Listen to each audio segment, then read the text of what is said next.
พี่น้องสวยงามสร้างกำลังเน่งเพียรตัดบ่เพียรตัดขอบเด้เพราะว่านี่ค่ะให้เร่งปูจนแล้วเด้แล้วค่อยมาตัดทีหลังพุ่นล่ะค่ะนี่จะมีนี่สร้างใหญ่มาก่อนในสร้างนะกับสร้างเวบ่ได้สร้างนิกามีเงินก็เฮ็ดบ่ได้ได้พี่น้องเอ้ยเพราะว่าคนมีเงินเฮ็ดบ่เป็นจักคนอาศัยสร้างน่ะสร้างก็เอาแห้งเลยเบิดถวายท่านพระครูเอ้ยให้พระโสเพิ่นมาให้อยู่ดีมีแห้งกันเด้อ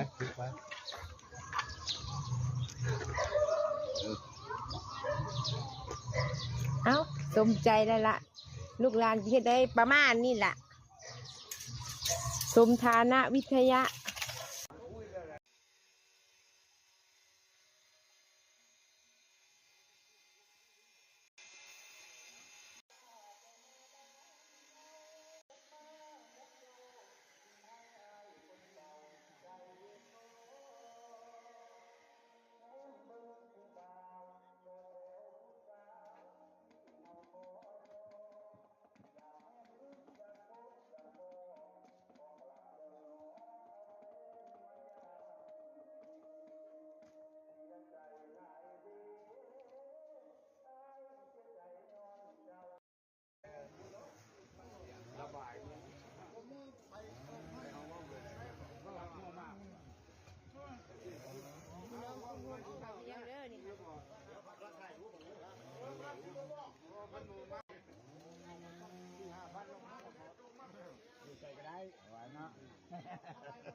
ได้พี่น้องมา